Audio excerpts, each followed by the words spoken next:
Friends, welcome back to my channel. मेरा नाम है शिखा अग्रवाल। लास्ट वीडियो में हमने रेस्पिरेशन पढ़ा था, फिर रेस्पिरेशन इन प्लांट्स पढ़ा था। आज हम पढ़ेंगे रेस्पिरेशन इन एनिमल्स। ठीक है।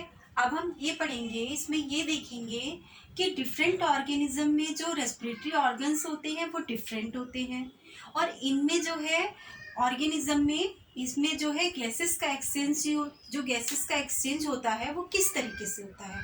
अब सोचने वाली बात यह है कि जितने एनिमल्स हैं, सारे एनिमल्स में क्या रेस्पिरेटरी ऑर्गन्स लंग से ही होता है या फिर कोई और लंग्स है जो इसका रिस्पॉन्सिबल है। So let's start. तो बात करते हैं, सबसे पहले हम किसकी बात करते हैं, अमीबा को देखते हैं सबसे पहले।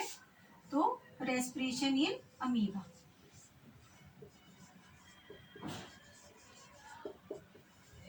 Respiration in amoeba. अमीबा में देखते हैं कि रेस्पिरेशन किस तरीके से होता है। आप बहुत अच्छे से जानते होंगे कि अमीबा जो होता है वो हमारा क्या होता है, यूनिसेलुलर ऑर्गेनिज्म होता है। इसमें ये जो ब्रीदिंग के लिए किस पे डिपेंड करता है, गैसेस के डिफ्यूजन पे डिपेंड करता है। इसकी ब्रीदिंग गैसेस के डिफ्यूजन से होती है। मीन्स इसका रेस्पिरेशन जो होता है वो सेल मेम्ब्रेन के थ्रू होता है। जो इसकी सेल मेम्ब्रेन होती है उसके थ्रू इसका क्या होता है, रेस्पिरेशन होता है। ठीक है। अब हम इसको एक डायग्राम के थ्रू देखते हैं। मीन्स हमारा ये अमीबा है। ठीक है, ये हमारा अमीबा है।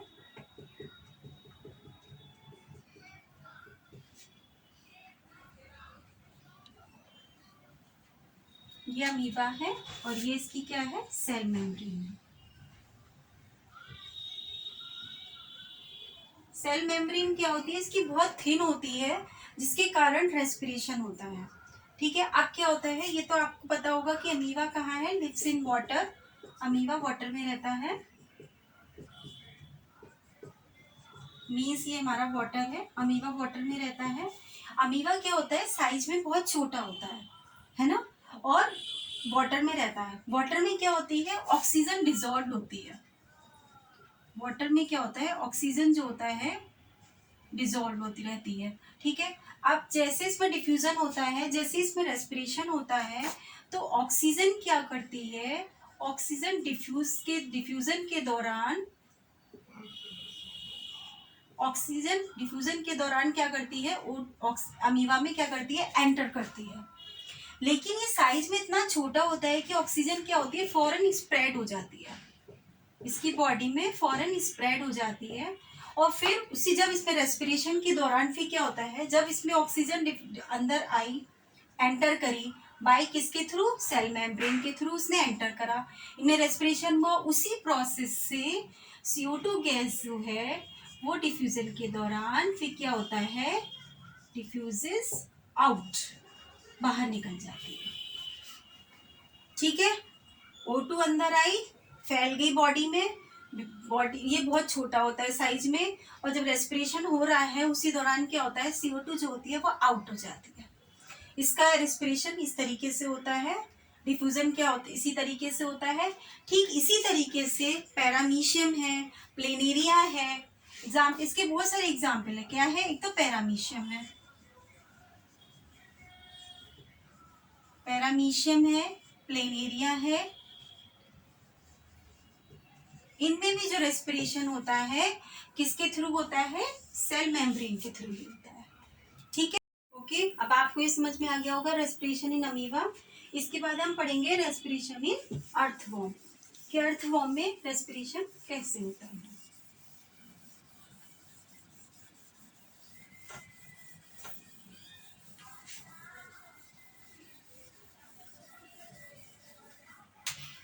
अब हम पढ़ेंगे रेस्पिरेशन इन अर्थवॉर्म।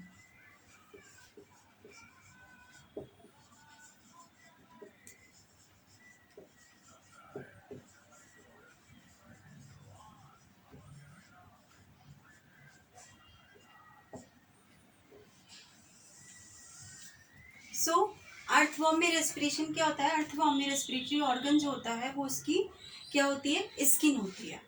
आपने अर्थवॉर्म को कई कई बार देखा होगा कि अर्थवॉर्म की स्किन जो होती है वो काफी लिसलिसी मॉइस्ट होती है। इसी से ही इसका रेस्पिरेशन होता है। गैसेस का एक्सचेंज भी इसकी स्किन से ही होता है। इसमें क्या होता है, ये ऑक्सीजन का इंटेक करते हैं by the help of skin. उसके बाद वो ब्लड सेल की हेल्प से क्या होता है, ऑक्सीजन जो होता है पूरी बॉडी में ऑक्सीजन पहुंच जाती है। किसकी हेल्प से, ब्लड सेल की हेल्प से। फिर उसी प्रोसेस से फिर क्या होता है, ऑक्सीजन ऑक्सीजन इनटेक कर जाती है एंड कार्बन डाइऑक्साइड एक्सेल कर जाती है। ठीक है, आपको आप अच्छे से समझ गए होंगे कि क्या होता है अर्थवॉर्म में स्किन से O2 का इनहेल करना, ठीक उसी स्किन से ही गैसेस ऑफ एक्सचेंज के थ्रू या डिफ्यूजन के थ्रू CO2 का एक्सेल करना। ये प्रोसेस होता है अर्थवॉर्म का। अब हम पढ़ेंगे रेस्पिरेशन इन फिश। फिश में देखेंगे कि रेस्पिरेशन किस तरीके से होता है।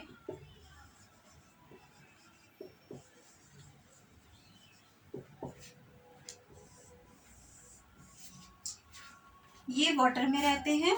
ये क्या करते हैं, ये अपना जो इनका रेस्पिरेटरी ऑर्गन होता है ये क्या होता है, गिल्स होता है। वाटर में हमारी डिजॉल्व O2 है। ये क्या करते हैं, ऑक्सीजन को डायरेक्ट नहीं ले पाते हैं, इसलिए क्या करते हैं, वाटर से ऑक्सीजन को क्या करते हैं, एक्सट्रैक्ट करते हैं उस। और रेस्पिरेटरी ऑर्गन मैंने आपको बताया इनका क्या होता है, गिल्स होता है। गिल्स के थ्रू इनका रेस्पिरेशन होता है।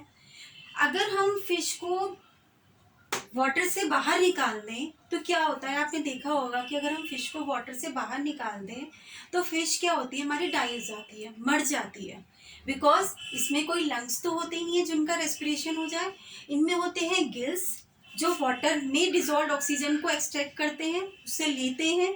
ठीक है, और इनका रेस्पिरेशन गिल्स के थ्रू होता है इन वाटर।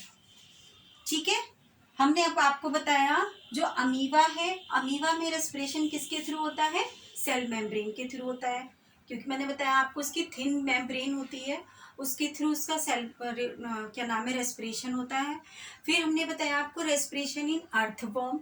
अर्थवॉर्म में बताया कि उसका रेस्पिरेटरी ऑर्गन क्या होता है, उसकी स्किन होती है जो कि काफ़ी मॉइस्ट होती है, लचीली होती है।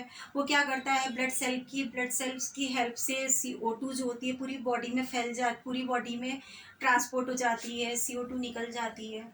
ठीक है, उसके बाद मैंने आपको बताया रेस्पिरेशन इन फिश, कि फिश में जो रेस्पिरेशन होता है वो गिल्स के थ्रू होता है। ये गिल्स जो होते हैं वो हमारा इनका फिश का रेस्पिरेशन करते हैं। अगर इनमें लंग्स, अगर इन्हें हम बाहर निकाल दें तो कोई इनमें लंग्स तो है नहीं जो इनका एयर से ऑक्सीजन लेके इनका रेस्पिरेशन हो जाए। आई होप आपको वीडियो अच्छे से समझ में आई होगी। एंड नेक्स्ट लेक्चर में हम पढ़ेंगे respiration in human. Thank you for watching me.